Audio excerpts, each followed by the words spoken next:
வணக்கம். பொதுவாக பட்டிமன்ற மேடைகள் எல்லாம் இந்த ஆண்களா பெண்களா அப்படின்னு தலை போடுறப்ப ஆண்கள் எவ்வளோ பெரியவங்க, எவ்வளோ தியாகிகள், பெண்கள் என்ன செஞ்சாங்க அப்படிங்கிறதுக்காக பல பேர் பல பாட்டெல்லாம் கூட பாடுவாங்க. அதில் இந்த சூர்யா, ஸ்னேகா, லைலா நடித்த உன்னை நினைத்துன்னு ஒரு படம் வந்துச்சு. நம்ம டைரக்டர் சுந்தரராஜன் ஒரு பாட்டு பாடுற பண்ணி பாவதரா ஒரு பாட்டு பாடுவார். பொம்பளைங்க காதலைத்தான் நம்பி விடாதே அப்படின்னு. அந்த பாட்டில் பெண்ணுக்கு தாஜ்மஹால் கட்டி வச்சாண்டா எவளாச்சும் ஒரு செங்கல் நட்டு வச்சாளா அப்படின்னு கேட்டுப்பார். அப்போ தேட்டரில் கைதட்டு பின்னுவாங்க. பெண்ணுக்கு தாஜ்மஹால் கட்டி வச்சாண்டா எவளாச்சும் ஒரு செங்கல் நட்டு வச்சாளா. இப்போ நமக்கே தோணுது, தாஜ்மஹால் கட்டின மாதிரி எந்த பெண்ணாவது காதலுக்காக ஆண்களுக்கு ஏதாவது செஞ்சுருக்காங்களா அப்படின்னு. அது கொஞ்சம் நம்ம வரலாறுகளை பார்த்தது தெரிஞ்சு போகும். என்ன அப்படின்னா, குஜராத்தில் இருக்கக்கூடிய ராணிக்கு வாவ் அப்படின்னு ஒரு செய்தி. அது என்ன, படிக்கிணறு. அதாவது பல அடுக்குகளை கொண்ட ஒரு கிணறு ஒன்றை தன்னுடைய கணவனுக்காக அந்த அரசி தோண்டியிருக்கிறான். கிணறு அப்படிங்கிறது என்னென்னா, நீர் நிறைந்திருக்கக்கூடிய இடம். தண்ணீரை முடிஞ்ச அளவுக்கு தேக்கி வைக்கிறது நல்லது. உதாரணமாக அந்த காலத்தில் வீட்டை போய் பார்க்க போகிறப்ப வீட்டில் கிணறு இருக்கான்னு பார்த்தீங்களா, கிணத்துல தண்ணி இருக்கான்னு பார்த்தீங்களான்னு கேட்பாங்க. இப்போ குழாயில் தண்ணி வருதா அப்படின்லாம் கேட்குறோம்ல, அது மாதிரி கிணறு. அப்படி தண்ணி இருக்கக்கூடிய அந்த கிணறு அது தண்ணியோடு மட்டும் இல்லாமல் அது மிக பிரம்மாண்டமாக சிற்பங்கள் நிறைந்ததாக ஒரு கிணறை தன்னுடைய கணவனுக்காக ஒரு அரசி கட்டியிருக்காங்க. எப்போ கட்டியிருக்காங்க? 1050. அதாவது ராஜராஜ சோழன் இந்த பக்கம் தெற்கு பகுதியில் தட்சண மேரு என்று சொல்லக்கூடிய அளவிற்கு தஞ்சை பெருவுடையார் கோயில் கட்டுறாருன்னா, இவர் பூமிக்கு மேலே கட்டுறாரு. அந்த அம்மா பூமிக்கு கீழே கட்டுறாங்க. யாருக்காக கட்டுறாங்க என்றால், தன்னுடைய கணவனாகிய பீமதேவனுக்காக கட்டுறாங்க. அவருடைய அதுக்கு இந்த துணை நின்றவர் யாருன்னு கேட்டிங்கன்னா, அவருடைய மகனாகிய கர்ணதேவன்.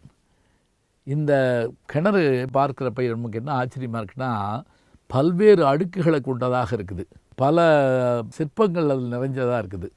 தசாவதார காட்சி இருக்குது, திருப்பார்கடலை கடையிற காட்சி இருக்குது, அதே போல் காளியினுடைய அவதாரங்கள் இருக்குது. எல்லா வகையான சிற்பங்களையும் பூமிக்கு அடியில் இதை செஞ்சுருக்கிறாங்க. இதுக்கு மேலே என்ன அப்படின்னா, இதில் ஒரு சுரங்கப்பாதை இருக்குது. இந்த சுரங்கப்பாதை வழியாக அரச குடும்பம் ஆபத்து காலங்களில் தப்பிச் செல்வதற்கான வழியும் இருக்குது. இந்த கிணறு 10ஆம் நூற்றாண்டுங்கிறப்ப இன்றைக்கி 21ஆம் நூற்றாண்டு, 1100 வருஷத்துக்கு முதல்ல இந்த கிணறு இருந்திருக்கு. நாளாக என்னாச்சு, அந்த கிணறுல கால மாற்றத்தால் மண்ணாலும் மற்றவற்றால் மூடப்பட்ட இந்த கிணறை 1980 தொல்லியலாளர்கள் கண்டுபிடிச்சிருக்காங்க. கண்டுபிடிச்சி உள்ளே போய் பார்த்தா இத்தனை ஆச்சரியங்கள் இதில் இருக்குது. அதோடு மட்டும் இல்லை, இந்த அமைப்பை பார்த்துட்டு யுனெஸ்கோ நிறுவனம் பாரம்பரிய வரலாற்று சின்னங்களில் ஒன்றாக இதற்கு அங்கீகாரம் கொடுத்துருக்குது. அதுதான் இதனுடைய பெரிய சிறப்பு. அப்போ பாருங்கள், ஒரு வேலையை செய்கிற போது யாருடைய நினைவாக செய்ய வேண்டும்னு நம்ம நினைக்கிறோமோ, அதுபோல் கணவனுக்காக ஒரு பெண், மனைவிக்காக ஷாஜஹான் தாஜ்மஹாலை கட்டினாருங்கிறத பார்க்குறோம். மும்தாஜ் என்கின்ற அந்த அழகிக்காக அவர் கட்டியதை பார்க்குறோம். இங்கே இந்த படிக்கிணறு இத்தனை பெருமை உடையதாக, இத்தனை அழகியல் அமைப்புடையதாக, இத்தனை அடுக்குகளை கொண்டதாக, நீர் நிறைந்ததாக, சுரங்கப்பாதைகளை கொண்டதாக அரசியால் உருவாக்கப்பட்டிருக்கிறது. அந்த அரசியினுடைய பேர் உதயமதி என்பது அவருடைய பேர். இப்போ இன்னொரு கேள்வி கூட கேட்கலாம், இந்த மாதிரி கிணறு ஏதாவது அதிசயமான கிணறுகள் தமிழ்நாட்டில் இருக்கா? இல்லாமல் இருக்குமா? யோசிச்சு பாருங்கள். வானளாவிய கோவிலை கட்டின நம்ம ஆட்கள் கிணத்துல இந்த மாதிரியான விஷயங்களை செய்யாமலா இருப்பாங்க? 3 இடத்துல நான் பார்த்த கிணறு இருக்குதுங்க. ஒன்று வெள்ளரைங்கிற இடத்துல இருக்கக்கூடிய ஒரு கிணறு, தாரமங்கலத்தில் இருக்கக்கூடிய ஒரு கிணறு, காஞ்சிபுரத்தில் சித்ரா பௌர்ணமி அன்றைக்கு பெருமாள் ஒரு கிணத்துக்கு போய் எழுந்தருளி உள்ளே போய் தங்கியிருப்பார். அங்கே அன்றைக்கு அபிஷேக ஆராதனைகளாக நடைபெறும். இந்த 3 கிணறை பற்றியும் நம்ம பார்க்க இருக்கிறோம். இப்போவே வேண்டாம், தொடர்ந்து பார்ப்போம். நல்ல செய்திகளை நாளும் சிந்திப்போம், நாளை சந்திப்போம்.